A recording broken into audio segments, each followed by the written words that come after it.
नमस्कार दोस्तों, आज हम पढ़ने वाले हैं पृथ्वी की गतियां। पृथ्वी की दो प्रकार की गतियां होती है, घूर्णन व परिक्रमण। पृथ्वी का अपने अक्ष पे घूमना घूर्णन कहलाता है। सूर्य के चारों ओर एक निश्चित पथ पर पृथ्वी के चक्कर लगाने को परिक्रमण कहते हैं। पृथ्वी का अक्ष एक काल्पनिक रेखा है जो इसके कक्षीय सतह से 66.5 डिग्री का कोण बनाता है।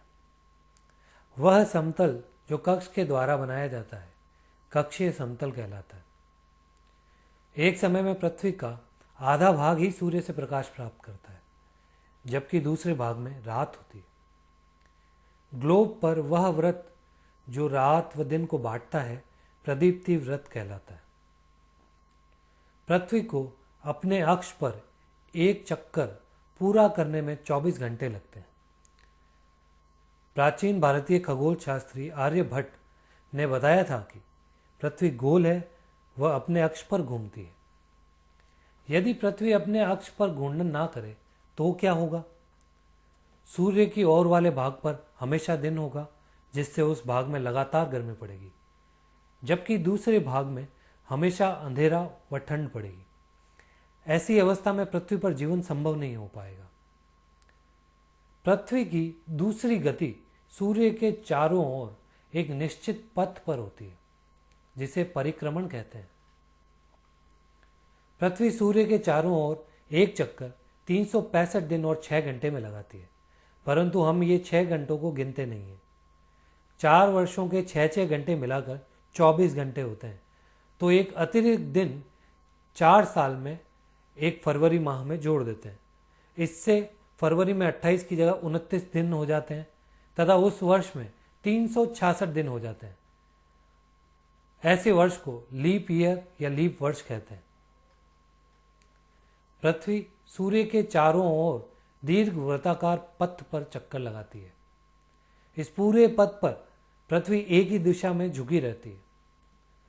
पृथ्वी पर गर्मी, सर्दी, वसंत व शरद ऋतुएं पाई जाती है। ऋतुओं का बनना पृथ्वी के सूर्य के चारों ओर चक्कर लगाने के कारण होता है। चित्र में देखें, 21 जून को उत्तरी गोलार्ध सूर्य की तरफ झुका है। सूर्य की किरणें कर्क रेखा पर सीधी पड़ती हैं। इस कारण इन क्षेत्रों में ऊष्मा अधिक प्राप्त होती है। ध्रुवों के पास वाले क्षेत्रों में ऊष्मा कम प्राप्त होती है, क्योंकि वहां सूर्य की किरणें तिरछी पड़ती है। उत्तर ध्रुव सूर्य की ओर झुका होता है, जिससे उत्तर ध्रुव रेखा के बाद वाले क्षेत्रों में 6 माह लगातार दिन रहता है। चूंकि उत्तरी गोलार्ध के बहुत बड़े भाग में सूर्य की रोशनी प्राप्त होती है, इसलिए भूमध्य रेखा के उत्तरी भाग में गर्मी की ऋतु होती है। उत्तरी गोलार्ध में 21 जून को सबसे लंबा दिन व सबसे छोटी रात होती है। इसे उत्तर अयनांत कहते हैं। 22 दिसंबर को दक्षिणी ध्रुव के सूर्य की ओर झुके होने के कारण मकर रेखा पर सूर्य की किरणें सीधी पड़ती है। इस कारण दक्षिणी गोलार्ध के बहुत बड़े भाग में प्रकाश प्राप्त होता है। इसलिए दक्षिणी गोलार्ध में लंबे दिन व छोटी रातों वाली ग्रीष्म ऋतु होती है। पृथ्वी की इस अवस्था को दक्षिण अयनांत कहते हैं। इसी कारण ऑस्ट्रेलिया में क्रिसमस का त्योहार ग्रीष्म ऋतु में मनाया जाता है। 21 मार्च व 23 सितंबर को सूर्य की किरणें विषुवत रेखा पर सीधी पड़ती हैं।